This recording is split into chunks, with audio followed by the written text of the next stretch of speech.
Hello guys, well here's a quick update on my main project. Just came back basically from the carpenter, the guy that I gave the plans for the control panel basically, and here's the finished product, and as you can see it looks pretty good. This is what basically going to be used as the control panel on my main cabinet. These are just the plans that I gave the guy before he made it, and as you can see the holes are already drilled into the control panel. I just put in two buttons to hold sort of the keyboard artwork for the moment on a temporary basis, and this is actually an older keyboard panel artwork that I have here, and I just use this for measuring the placement for the holes. Actually I have ordered brand new ones from mame.com, or they just recently changed their name. So they are now called Game On Graphics if you are looking for them on the internet, and actually I've already ordered additional stickers for the front and to the sides as well. So this is going to look like exactly it did on the original arcade, and I just placed my order for brand new buttons and joysticks. Again, very same ones will be used as on the original arcade. And an additional thing that I have got to do with regards to the control panel is to I thought quite a lot about it, whether I would want to put in an extra plexiglass on top of the whole thing, sort of to make it more authentic and to provide sort of an extra security for the control panel artwork. And it was pretty hard to find actually anybody who would sort of make plexiglass the way you want it. So but I finally managed to find a manufacturer, and actually I need to get up pretty early tomorrow morning to get there before work and get it done, or at least give them, I'm going to just basically supplying them this control panel layout so they can take the exact measurement from this one, and also the placement for the holes as well. So it's going to be pretty neat. I'm very excited about this whole thing, and the buttons and the new joystick should arrive about, I guess, mid next week. So there's quite a lot to wait till then, at least 1 week. But I've already got the iPack ready here, and with the additional wires and whatnot that's needed to hook it up properly. Now, one thing that I forgot, or two things, and now I sort of regretted it, is that I would need sort of an extra hole on side of the whole thing, just for an extra button that basically acts as basically escape, or just return to the game menu once you are in Maximus Arcade. However, I did forget that, and also if I wanted to do this all over again, I would definitely make a control panel that has sort of a drawer here in front, so that way I can easily access the keyboard or the mouse that I'm going to be using with the main cabinet. So I just thought about either having the keyboard and the mouse just basically located here in the control panel box, because there's going to be plenty of room here, and as you can see I've got a small hole here basically, so I'm gonna be able to get out the wires from that way, and so yeah, that's the way I'm gonna do it properly, probably.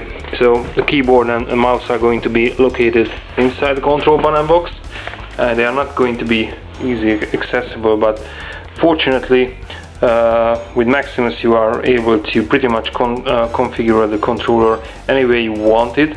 So I would normally not even need the keyboard at all to be able to run the games and to be able to filter through the games.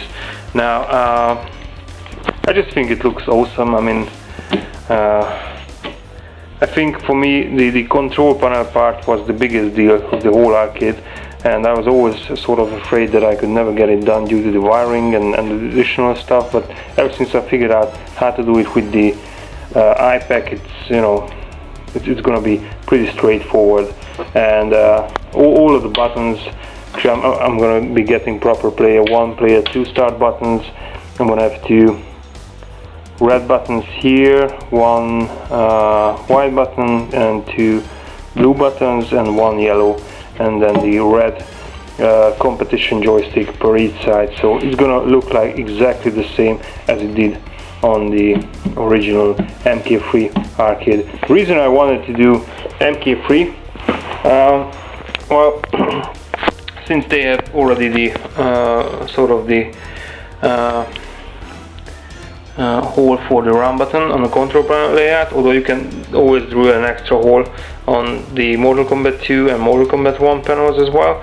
But ever since I have the MK2 cabinet, the original one, so I really didn't want to do another one like that, at least for the moment. So I'm just gonna go ahead with an MK3 because I think that looks pretty good as well. And maybe later on I'm gonna do an MK1, but that's just for the future. Actually, what I noticed on GameOnGraphics.com, so basically mamemarquis.com, or previously mamemarquis.com, the artwork and the, you know, side art and everything, it costs quite a lot. And however, for Mortal Kombat 1 these are pretty cheap, so you can get them pretty cheap.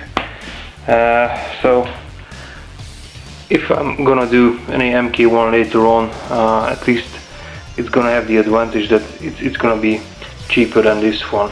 Actually, making a proper cabinet like the one that I'm gonna have, you know, that's gonna look exactly the same as it did on the arcade, and you know, everything is going to be as authentic on it as you can do it. It costs quite a lot. I mean, it can get pretty expensive.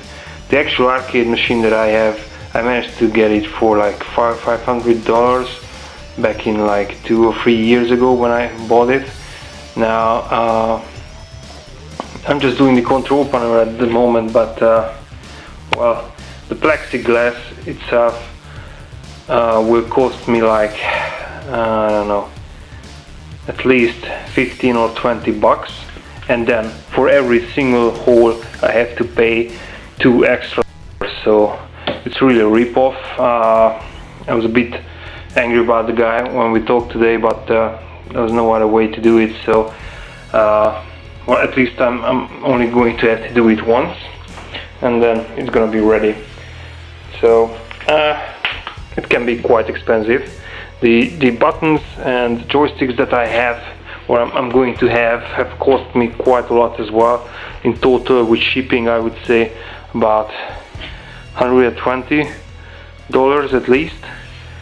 And I haven't even counted in the iPack and the wires, plus the additional control panel. But if you're an MK fan like me, and have really set yourself upon doing this, you know, it doesn't really matter how much it costs, you just get it done. And I want to get it done as soon as possible, and I really can't wait for it. I mean, control panel isn't any concern for me at the moment.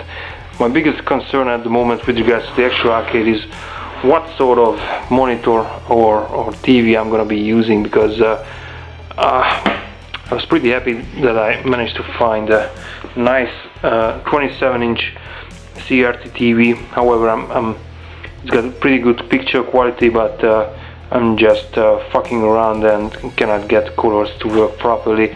But I am gonna get it going sooner or later. Anyway, the next update is going to be with regards to the actual control panel. Once I have all of the parts here, I'm going to do sort of a video with showing all of the parts that I'm going to be putting into this thing, and maybe show some small demo how I do it actually, and then just to show you guys the actual control panel. But at the moment, this is where I stand with my main project. I think I'm in a pretty good shape with it, and yeah, once I have this ready, this is actually going to be sort of a portable control panel, because I made it specially a way like this. So of course it's going to be attached to a cabinet after a while, but right now I can just carry it around and connect it to whatever computer I want. So originally I wanted to have the PDP sticks, but they wouldn't sell to Hungary, so screw them. I decided to make my own, and that's how the whole thing started up. So that's about it for now. See you guys later for more updates, and just a couple of just check out this TV. This is another one that I was thinking about using as an arcade monitor. This one has actually the same size as the original Mortal Kombat cabinet monitor, so 25 inches. And with this one I can get proper color, so I'm gonna just go ahead with this one and use this for a monitor going on instead of the other one. And here we got some other additional stuff. This is well, these are sort of legacy consoles that I still have and use, like PS1, Nintendo 64, of course Sega Genesis or Mega Drive with the 32X add-on, and beneath it all we have a Sega Saturn and a shitload of N64 games plus Sega Saturn games. So anyway, back to the control panel. Once I have all of the parts here, I'm gonna post up an additional update on it. Till then, stay tuned, and see you guys next time.